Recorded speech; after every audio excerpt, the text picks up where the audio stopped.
Hey y'all, it's Wildcat 6305 coming at you from Ike's Treehouse outside of Atlanta, Georgia. And we are now in January 1939 in my Automa game that I'm calling Automa 2 because second self play game, I guess. But just kind of recap where we're at. So, just kind of a good little recap before we get going. So here you can see the IPP chart. Just cover the big guys here. France and FEC are at 6. Italy's at 7. The Russians are at 10. Americans at 11. UK is at 17. Germany's at 24, and Japan's at 28. And remember, I'm playing with a house rule that I'm calling economic stimulus, where they're collecting this number plus a half. So rounding up. So for the for the UK, they're collecting an additional 9 IPP. In addition to their 17 to kind of help just push things along. There's so many expansions I got in play. I think everybody would be bankrupt if I didn't, and I already kind of feel like the overall they probably need more money anyways. Here's my oil wars chart, so you can kind of see what everybody's income level is on oil. The Japanese are probably going to go off the chart now to 0 in this next turn. I imagine they're going to continue their campaign in China. And so, really haven't added anything on the diplomacy chart yet. And let's see, then we got the technology chart there, which I've added. The one on the bottom is a house rule technology naval guns, which improves offshore bombardments and things of that nature. So you can kind of see where everybody is on the tech charts there. But just overview real quick. We have the Americans. They're just kind of continuing staging for war in the Pacific, all with the meager amount of funds they're getting. The Japanese are pretty much full tilt, or they are full tilt into their Chinese invasion. And we've been having some border skirmishes between the Soviets and the Japanese there, playing with the Manchukuo expansion. Also, just kind of. So the Burma Road is now open, and so the Allies may lend lease to the KMT and through Burma. So we have some artillery pieces there. So see how those fare in the upcoming battles that we have. Anzacs just kind of chilling out, kind of getting some forward forces up here. Just it's a matter of time before the Japanese get bored in China and start doing their thing down here. The Middle East and Northern Africa, the Italians are starting to build up a nice size expeditionary force, as they may call it. They're just hanging out, having a party down there. Nothing to be worried about. They're not going to try to go into any of these northern African territories. They're just camping out. So, but got the Turks here. So they are controlled by the Axis. The Axis won their influence playing with Turkey at war expansion. So they are being played. So right now, because they are controlled minor, they're controlled by the Italians. And let's see, I'm setting my stand down here. They're controlled by the Italians. So eventually, if they align, they will align to the Germans. If the Germans play their cards right, I guess. The Russians are starting to stage for the Winter War. So all those dudes right there on that on this marshalling card are up here in St. Petersburg, well, or Leningrad, depending on what era we're in. And let me readjust the camera again. So the Russians, dropped it. But the Russians are staging because they're going to try to go in here and take out that Vimpuri, part of the Winter War. And the Germans are just starting to mass troops. The Spanish Civil War is over, and the Nationalists have won, so they're just sitting there waiting to be aligned, waiting for something to happen so they can come to war. But really, the Germans are sitting here just trying to mass their troops, because they're not going to attack anybody until they feel like they have enough to carry out the task at hand.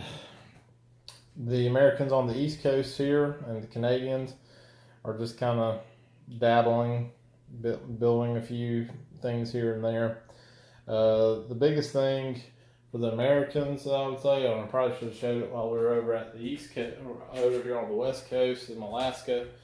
They are trying to build the facility so they can lend lease through the Pacific to the Russians. And the Russians, in good faith, have also said, "Hey, yeah, we'll build a couple rails in here as well." So we'll see if they actually go through with that or not. But that's where we're at, setting up, expecting this to start. From here on, up till now, things are getting kind of boring. Just fuel conflicts here and there. Not really a lot happening overall as far as from the combat standpoint. And so I'm expecting from here on it's only going to get more and more interesting. Don't know what the Germans are going to do quite yet this turn, but so we'll be interested to see what happens. Are they going to? Is this the turn that they're going to go in and take Poland and France, or are they going to wait, or will it be later? So, do they feel like they have enough? Are they going to, they got their lightning war that they can use, and the clock is ticking on the lightning war. So we will see what happens. But all right, well, hopefully this is a good round. Hope you enjoy this video. Stay tuned.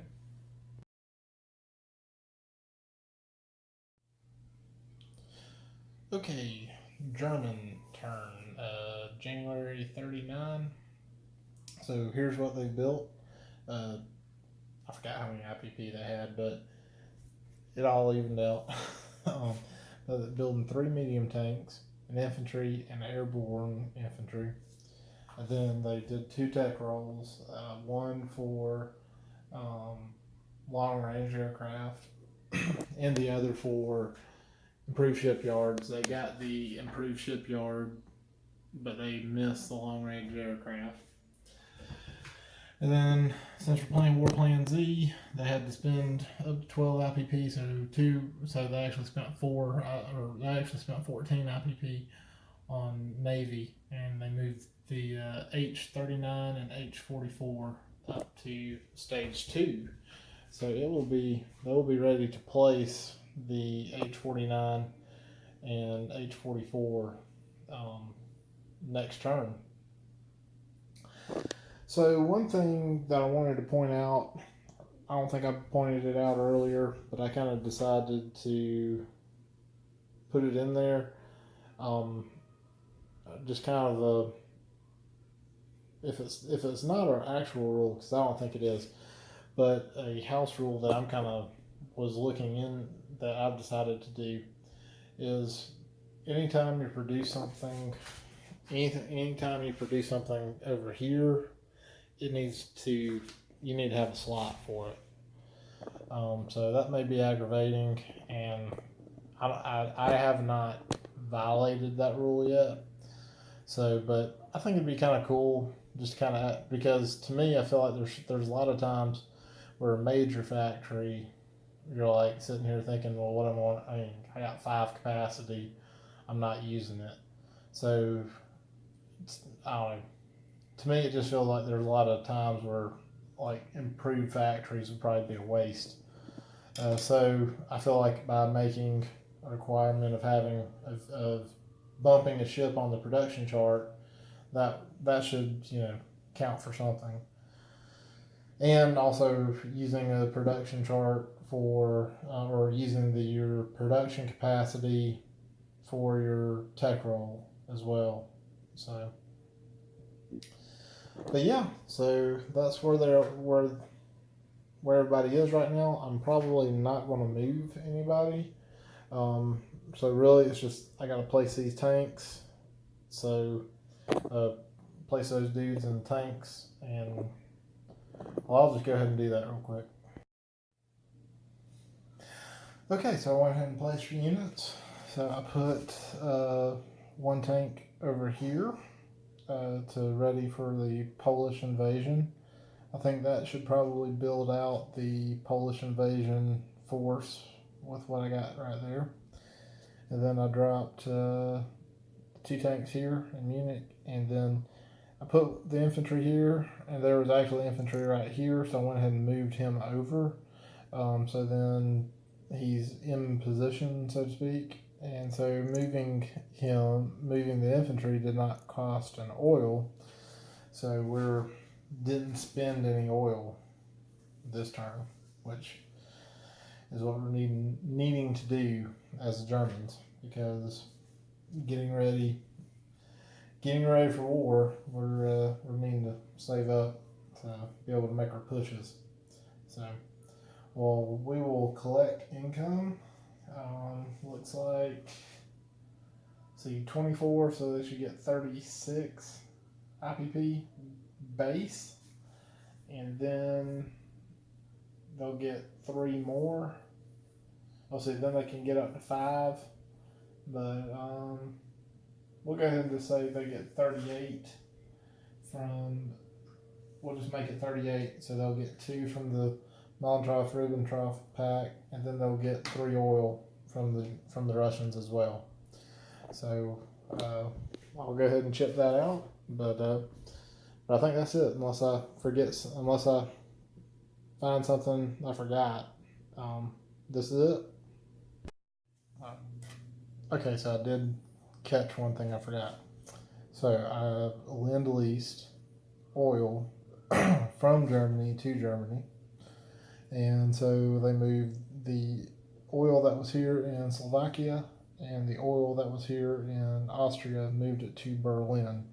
So now Berlin has 1517 oil. So Berlin has all the oil for the Germans. So we'll see how that goes. Because one thing I will mention, and I say this, and of course I'm playing both sides, or all 3 sides, but oil is strategically, or you can run a strategic raid on oil facilities and the oil itself.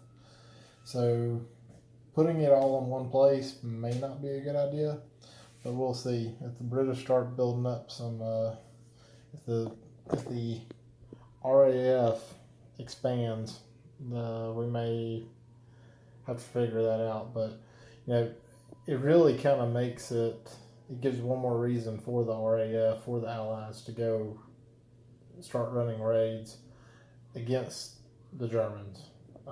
So when that time comes, of course, everybody's at peace right now. But all right, so now that I know I got everything, the Russians are next.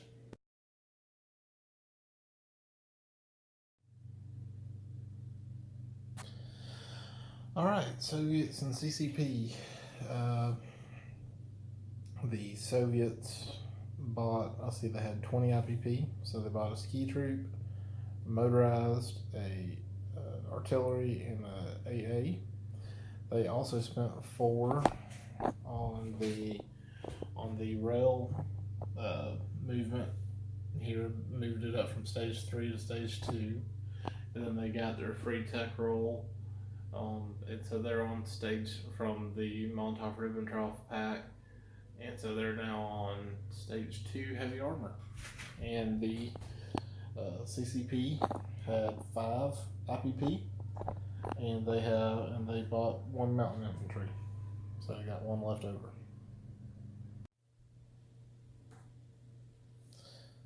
All right, so Soviets started to annex the Balkan states, and of course with that playing elite of the Soviet Union. So given those rules, I was able to make this artillery and the tank guard units. And so next turn they'll go in and take Lithuania with this motorized infantry, and he'll become a guard unit in taking Lithuania. So one thing that I was debating, and I finally kind of came to a ruling of how I want to play it. Right here, so I have the Winter War expansion, and so right here, when the Soviets can come in and take Vimpuri in Finland here, they could. So it says in the lead of the Soviet Union that that you can't upgrade your units to guards for taking this. But to me, I mean, in reading the intro and everything for the lead of the Soviet Union, I understand where they're coming from. However, at the same time, I mean, this is a fortress with 4 Jaegers, which they'll be hitting at 5, and then the 2 militia here, and then they get like a +2 from the fortification, so it's like 7 going in there. So it's going to be a lot of guys going in just to take this one territory here. So in my mind, what I've rationaled is I will stick with what the lead of the Soviet Union rules set says, and that just for going in here and taking it, I'm not going to automatically get a guard unit like it says. However, I'm going to revert back to the out-of-box rules for getting guard units, and so however many casualties I have, I'm going to roll. If I get a 12, then I'm going to upgrade somebody to a guard. I just feel like it's too early, and there's too many other things in play with the lead of the Soviet Union and the Spec Ops, Special Forces that I'm playing with. I just feel like the Germans and the Germans are going to be getting SS units handed to them left and right. Now, granted, some of that potential exists with the Soviets, but why deprive them when over here it's just, oh, we'll have this guy in that territory at this date and he gets a +1, whereas over here it's like, no, we're not going to give actual experience anything. So that's how I want to play that. I was debating on whether or not I wanted to do that this turn or not, and I've determined I'm not doing it this turn, that it's going to be next turn that I try to take that. Just felt like I didn't have enough units in place, and if I go ahead and take the Baltic states, that gives me a couple more units, that especially if they're guard units coming in here to take that. I feel like that'll help us out in the long run. So let's see, CCP. We moved. We rearranged. We moved mountain infantry. They're here. We moved them from there and moved the commander. Just got that feeling Japanese are about to come storming in after that oil. All right. So I guess I can just go ahead and place units here, so then I don't have to stop the video. Let's see. Is he want to go there?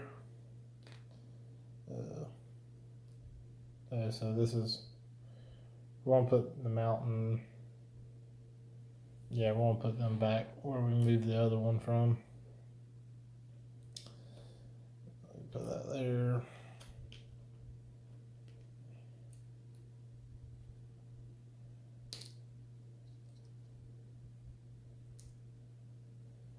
All right. So I did that, and I don't know if I said it earlier or not, but these partisans here for CCP, yeah, they didn't do anything. We tried to roll some partisan rolls, and they lucky to be alive.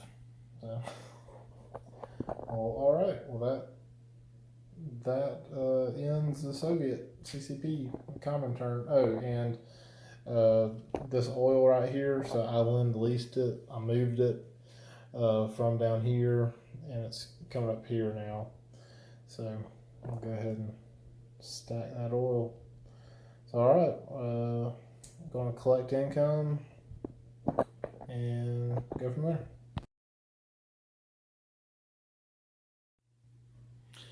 Okay, Japanese turn, January 39. So we got, so let's see, so their build, so that's what I was showing there. So they have 41 IPP. They did 2 tech rolls. They went for long range aircraft, which they advanced to stage 2. And then my house ruled naval gun, they tried to advance it and were unsuccessful. So that's where 2 of their IPP went. So they're heading forward there. And then the rest of their build, they had, let's see, they built a fighter, an attack, a heavy infantry, which that is essentially normal infantry, but it gives a +1 on your first round combat, both for attacking and defense. And then a light tank, a self-propelled artillery, mountain infantry. It was the rest of their build with that. So just going to look to pretty much everything except for the planes. The aircraft are more than likely going to get built in Japan, and then the ground units are going to get placed here in Manchuria, because I got a medium factory here, and it's over on the task force marker there. Starting to get crammed up right here, and got the minor factory there. Yeah, so I'll probably do another video, a separate video on this, but I don't know. I'm probably going to do a separate update video, but just so when that one comes out, and you'll kind of know where I was at this point in time. But I made some new task force markers for my. I had some spare parts laying around, so decided to make those. I saw the ones that the new task force markers that Doug has made at HVG, and it inspired me. I was like, hey, I think I got some stuff like that laying around. So I went and kind of did this with a lot of them. So you have using a transparent little piece of plastic, and really like my trays, these are just extra dividers. These are extra dividers from my trays, but I'll probably do a separate video on that. All right, so that was stage 1 of the turn, purchase units, and we'll figure out their combat moves as they continue to advance in China. See what the Japanese can come up with for attacks here. Obviously, the CCP. I think I forgot on the last video. I forgot to do my recruitment roll, and so the CCP got a recruitment roll, so they placed their dude here. So it's starting to stack up, and so this is probably going to be the big battle that they're going after, because this oil derrick, because The Japanese, they're down to, after this turn, this will be the final turn of getting U.S. oil. And although they do have a lot of oil, you need that income somewhere. So we'll see what happens. Okay, Japanese combat moves. So we've moved the force that was here, on whatever territory that is, into here. So this territory was at, I'm not even going to pretend to like I know how to pronounce that. But this territory does not have IPP value. However, does have the only oil well in mainland China. So that is why the Japanese are going after it. So they are defending its mountain territory. They have the CCP have 2 mountain infantry, and then also 4 infantry, and then a cavalry unit as well, along with a Russian CCP commander. So that bumped the cavalry up 1 and the infantry up 1, but the mountain infantry stays where they are. So the Japanese are going in with 2 tacticals, a fighter, a light armor, and of course this is a mountain territory, so all this is -1, but a light armor, so I need to bump that back.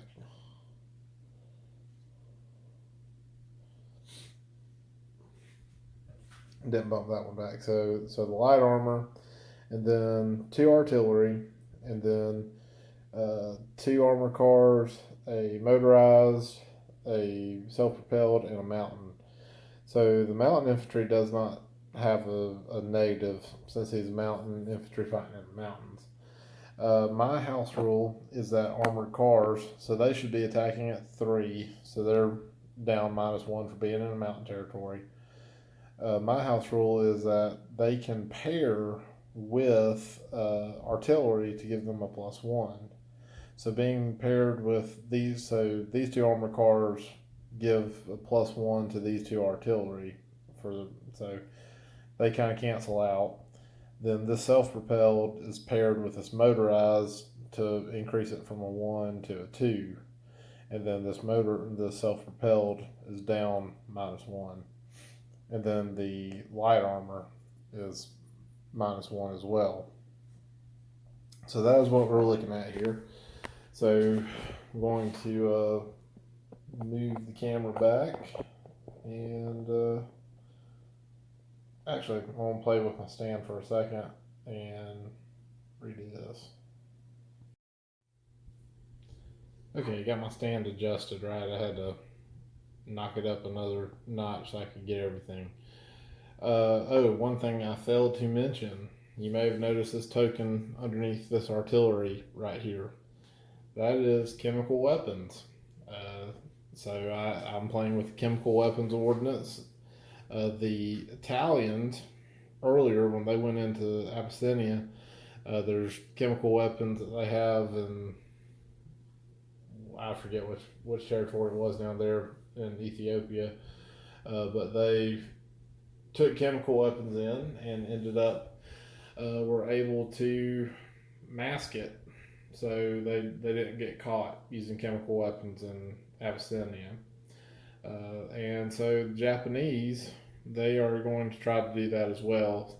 So there's a rule. So now, since the Japanese are attacking a miner with chemical weapons, I'm just going to say after that happens, they're going to have a roll off with one of the allied players over whether they get caught using them or not.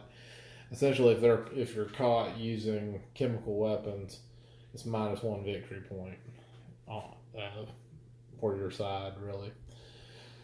So, kind of with that, they are, given that that's a lot of dudes right here. They kind of feel like they probably need whatever they can get to take down those 5. So they are going to expend the chemical weapon here this round. So what does this chemical weapon do? So that particular token will give for 1 round of combat. It will give double casualty. So it will make it essentially an amphibious landing for the. Or you can think of it as it's an amphibious landing for the KMT or for the CCP guys for just the first round of combat. Not necessarily the first strike, but the entire first round of combat. So we are going to do that. So first strike's up with the 2 artilleries. Nothing. Both missed. Alright, now we're just going to roll all this together.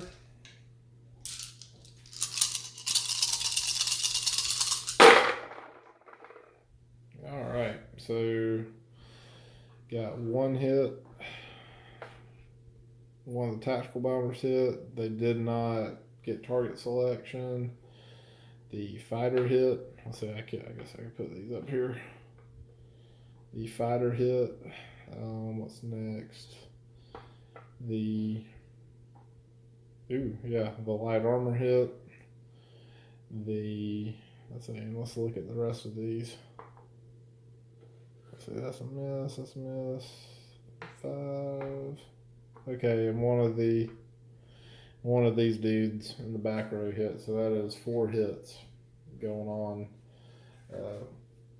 Going on the KMT. So obviously, I think the cavalry would be the one to go in that scenario. Let's see. I'm going to redo my dice roll. Well, let me clear out the dice tray and roll and see what they do. So the reds are 5 and the black is a 3. So the cavalry miss, so that's why they're getting rid of him. So you got 2 hits going back. So, all right. So I'm gonna figure this out real quick. I'm gonna redo my dice since these are first strikes and redo that. Clear off the casualties and be right back.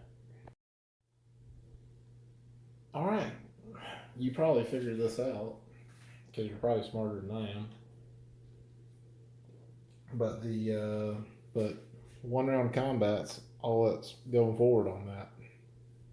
Because once I sat down and started removing the casualties, because I knew this guy was going to be gone, the cavalry, but didn't really count up all that. So because the Japanese expended their poison gas or chemical weapon, that doubled their hits. They got 4 hits, so that means they could take out 8 land units, and there were only 7 land units available.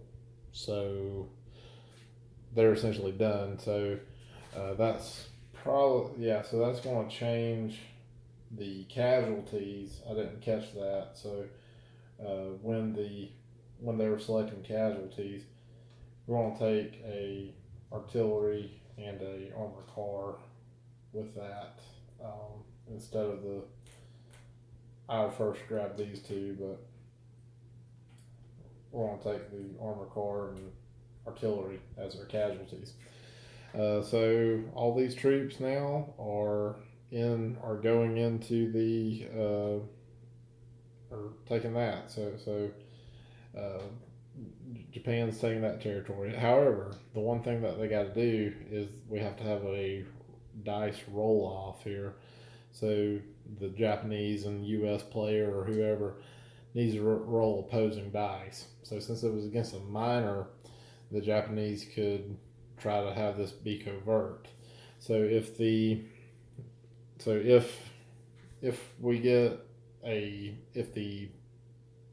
allied player wins by 8 or more on a roll off, such as this result, or we could even we can adjust it down to so 8 or more. So anything of these or higher, then the Japanese will lose a victory point.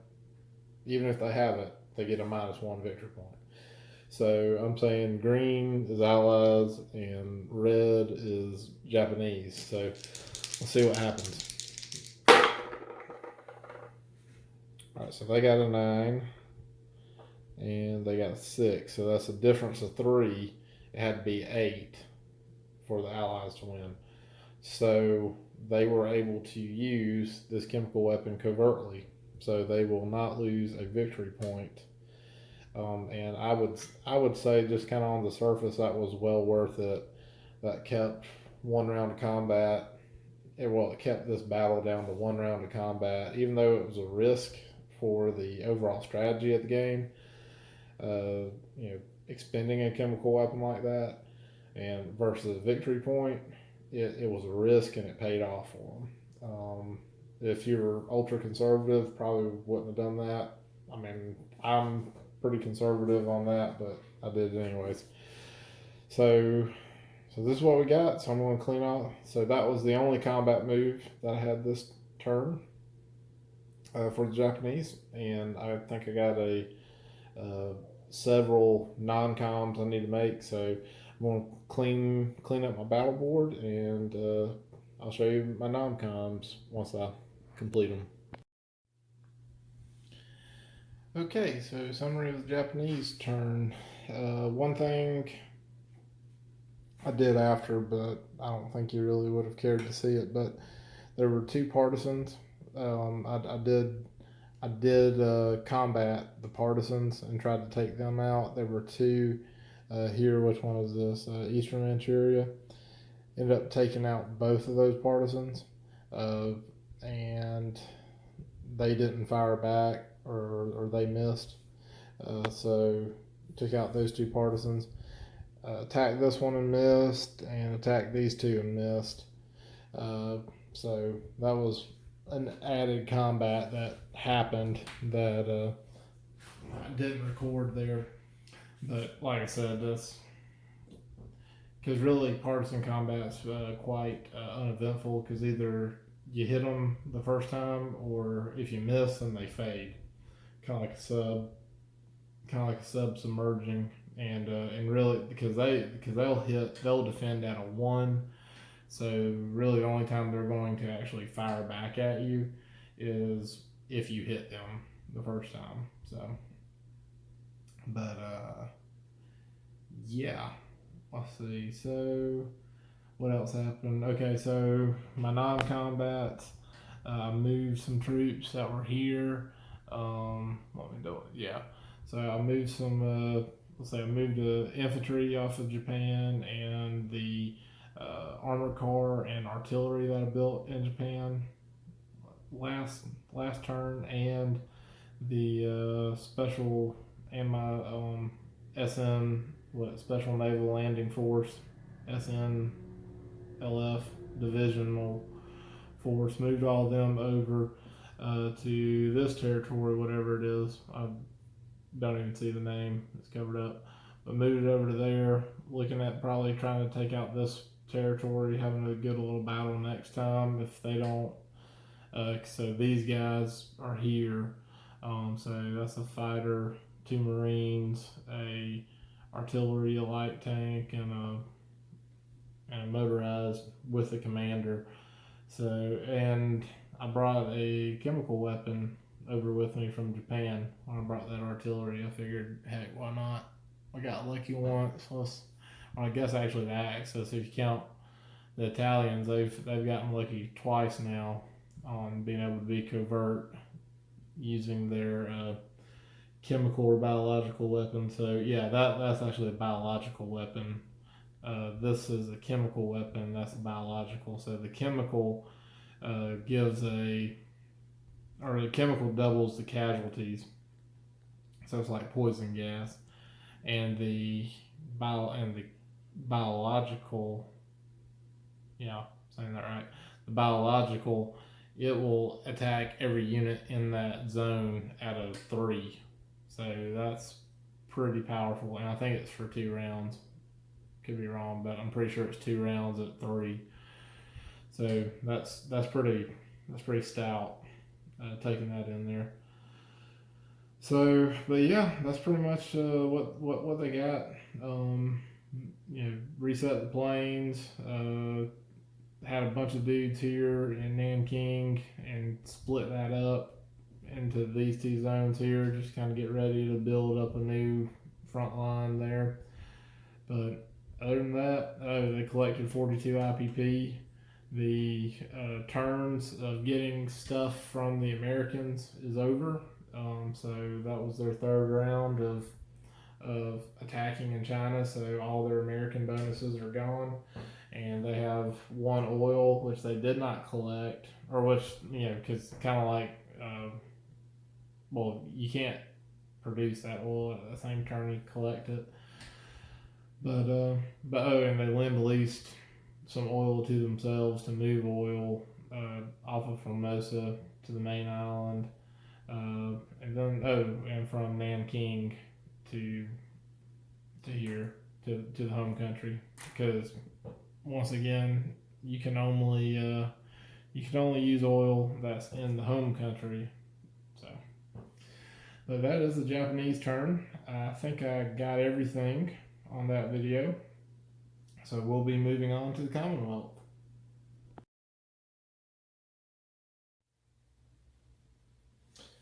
Okay, Commonwealth.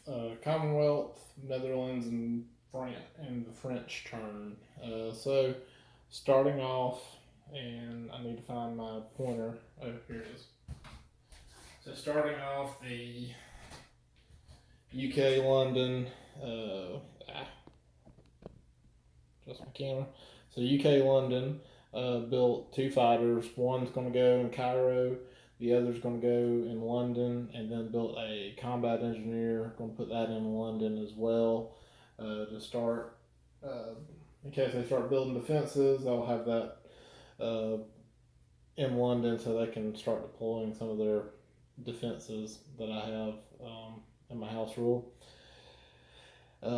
Canada is building an AA because they can only build one land unit at a time, and then they also built they did the tech roll for the Commonwealth. So they had 6 IPP and spent it. Also London had 1 IPP left over. Canadians spent all theirs. FEC built an infantry and artillery. Just kind of thoughts. Going to try to spread out a little bit in India, and they have 2 IPP left over. So given my 150% my economic stimulus house rule I'm playing with, they're going to try to build a fighter next turn because they're getting 9 IPP, and so if they can get one more. If they can get one more IPP, they can build a fighter, and I feel like they need an additional fighter in India for sure. And then Anzac built an infantry, and it's going to be 2 divisions.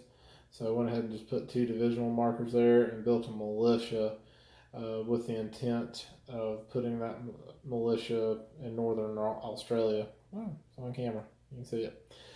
And then the Dutch built a militia because that's really about the only thing they can do since they've already built their commando. Because in reading the Dutch rules, I think they need to build a major factory in the Netherlands to be able to build a factory in one of the Dutch East Indies, and couldn't move the camera. But yeah, so anyway, so all they can pretty much buy, so they can build one, this is their commando, and they can build 1 commando up here, and like a militia. So militia is about all they can build. So we're going to put them on one of these 2 islands, one of the islands that's contained in Sea Zone 124. So you can't see that, but that, and then France. The French, they built, too close. The French built a fighter. They had 10 IPP, so they just built built a fighter. Figured that would probably be something good to put in Paris and could probably make things a little more interesting. So, all right. Well, obviously, nobody, the Commonwealth and the French are not at war, so there will be no combat moves.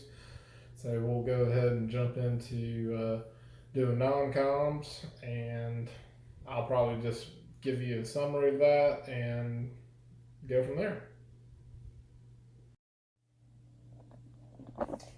Okay, so the Comintern and Netherlands and French turn summary. So we made all their combat moves, non-combat moves rather. Not a whole lot happened. Just really just placing units. Anzac moved their boats back, moved their boats back down to here.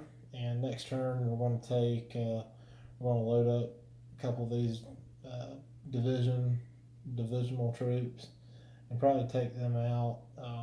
With them being Commonwealth and everything, I want to move some of them up to the Solomon Islands just to get somebody on those islands. Even though they don't have any value, just feel like that would probably be a good thing to do. Okay, so while we're here, Netherlands put their militia here on Celebes.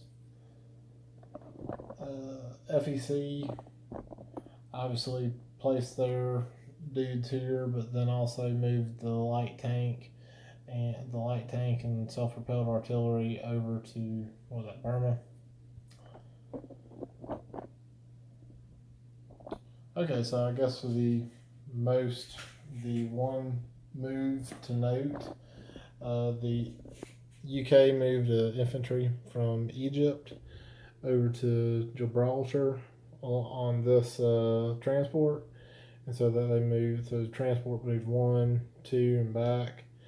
So just kind of really easily. We will end up probably putting another infantry back there, but then we place the fighter there for Anzac or for the UK just kind of build up, try to get a equal show of force there with the Italians. And let's see, Canada. Find a spot where I don't knock everything down. So Canada, you can't see it because this guy's in the way. But move the tank destroyer and self-propelled artillery to Nova Scotia.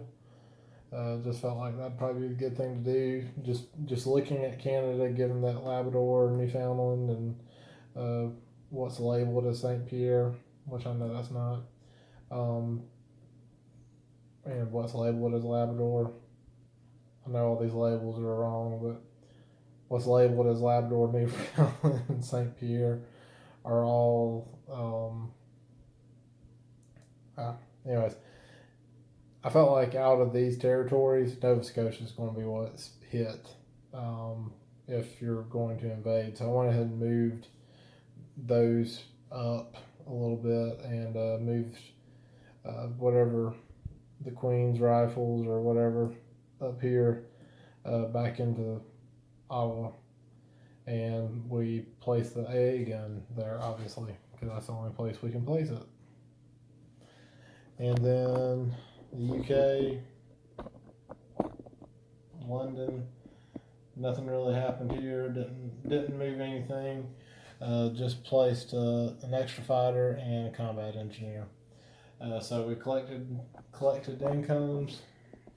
The UK did not move any oil, and that's probably going to be one thing that's going to happen next turn. The Canadians probably going to need to try to build a oil reserve in Ontario is what I'm thinking, just to give a separate area for oil to be moved to and to be able to be used from, because the oil rules, it has to connect to a major factory and so just kind of in preparation of a sea lion type event, we need another one connected to a major factory there. So let's see. Yeah, so UK collected 26 IPP, and they had one IPP left over, I think. Canada 5, and just kind of so now going into next turn, FEC will have 11, Anzac will have 7, and the Dutch will have 3. And then France, they built a fighter and they moved an existing fighter up from Paris to Lorraine. Get around this side so maybe the glare isn't as bad. Yeah, so they moved a fighter that was in Paris up to Lorraine, and then they placed a fighter in Paris. And they collected 9 IPP. So,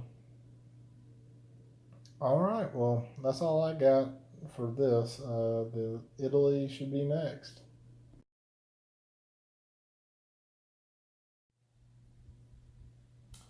Okay, Italy and the Turkish nationalist turn. Italy had 12 IPP, so they're buying a tech roll. They're going to try to advance their wartime economy, and they bought a fighter. And then the Turks only had 2 IPP, so they're just going to save those, and then they will get a recruitment roll at the end of their turn. Probably really not going to move too many guys, so let's see. I'll just go ahead and do this tech roll while we're here. So they're on stage 1 of the. They're on stage 1 of wartime economy. So here we go. 8.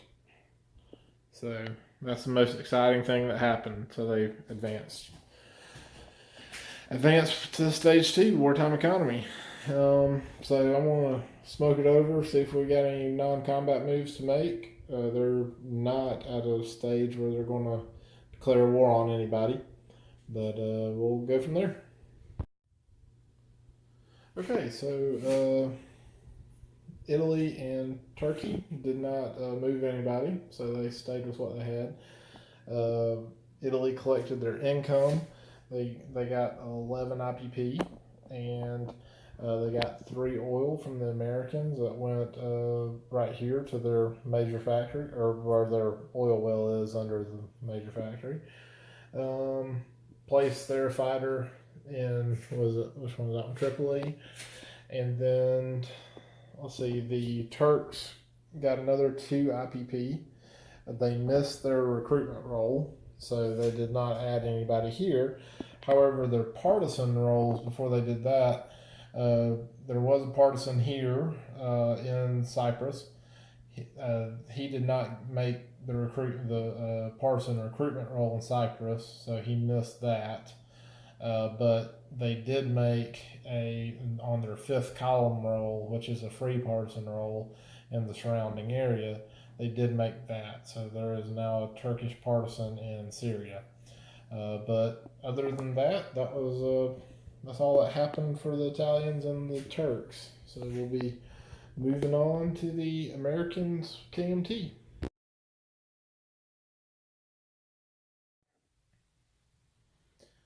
Okay, U.S. and KMT turn. We had, let's see, the U.S. had 18 IPP heading into this round, and the KMT had 6 IPP to spend. So the KMT, they had an easy build. They just built two infantry there. Figured that was the easy thing. And then the Americans, they built 1 fighter for 10, and then they spent their other 8. And I guess I can bring that over from the battle board or from the production chart, but they spent their other 8 to finish the Siberian Railway, to finish off their side of the Siberian Railway. Obviously, the Soviets have to finish this side off for them. But the Americans have done their part and at least have some establishment, have some rail in Alaska, which will be good, and also there in the remote areas of Canada as well. So let's see. So those are their builds. I'm going to plan on putting the uh, fighter that they're building. Going to put that in San Francisco. Just kind of even it out and have a fighter and tactical bomber on both sides of the board. And real quick, the minorities at war. I've been drawing these each. Let me hold it for the camera. I've been pulling these each turn, and so they pulled the Navajo code talkers this go. So the code talkers token is a one-time token, and at some point in time you can use it to move 3 ships and additional movement. So I'm sure that will come in handy later on. So we'll just hang on to that until that happens. The other two, one of them is the composite air wing, which I'm waiting until the U.S. can actually lend lease, and once they can lend lease, they're going to lend lease that to the KMT if there's still a KMT to lend lease to, and the KMT will get a fighter and a medium bomber with that, and then this other one is is for anti-air, and so that will allow anti-air to roll 4 dice instead of 3. So I do not have any anti-air on the board for the Americans yet. So as soon as we build one, that will be going under the first anti-air that we build. But other than that, I don't think. Well, obviously there's not going to be any combat moves, but I'm just going to look around the board, see if there's any non-combat moves for the Americans. I'm speaking for the Americans here. I don't think we're probably not going to make any non-combat moves, to be honest. And I'll look to see. Going to evaluate the situation here in South China and see what the KMT are thinking. See if they want to attack, if they want to try to have a counterattack against the Japanese or not. But we will figure that out. So that'll be the only combat move. But other than that, that's to look forward to. So I will be back in a minute. Okay, so the end of the American KMT turn, and we've made all of our moves and collected income. Let's see. So the only interesting part, I guess, or part you're probably waiting to see if there's a combat move on or not, was the KMT. They elected not to counterattack the Japanese. So the Japanese, so the one territory they were looking at was right here, counterattacking here, and that would have been this force, which is let's see, so it would have been 2 Marines, motorized, artillery, and a light tank and a plane. So, and then with the commander there, they would have been all +1. So I think it would have been like 1 at 7, 4 at 5, and 1 at 4. So they felt like probably the better bet would be if they reinforced their position, and then that way when the Japanese attack, they're coming into a mountain, and so then they would suffer a penalty or they bounce out, and then they also have their commander, so they get a plus on top of it. So they felt like that'd probably be the best thing, and then to reinforce Yunnan here, because kind of running at risk of they could come down here and attack Yunnan.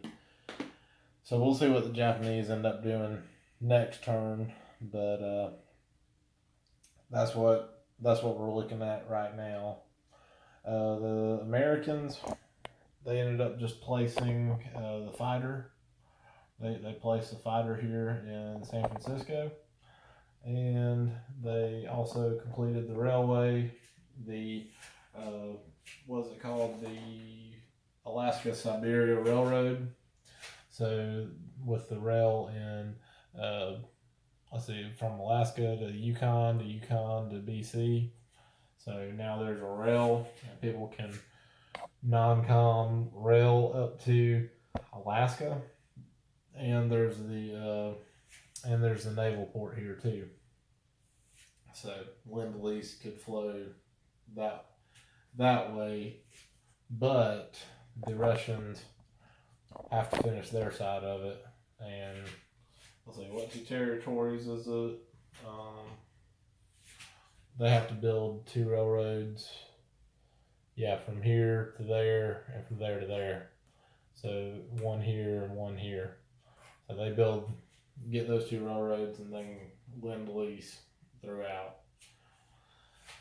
So that was the excitement of the Americans' turn. They collected income, so they got 17 IPP, and the KMT still has 6.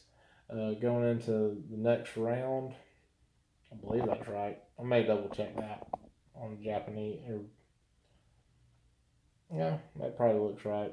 But I may double check the KMT. But the Americans had got 17. Yeah, I guess that's right. They collected 6, and that's my 50%. So they only had 4. Yeah.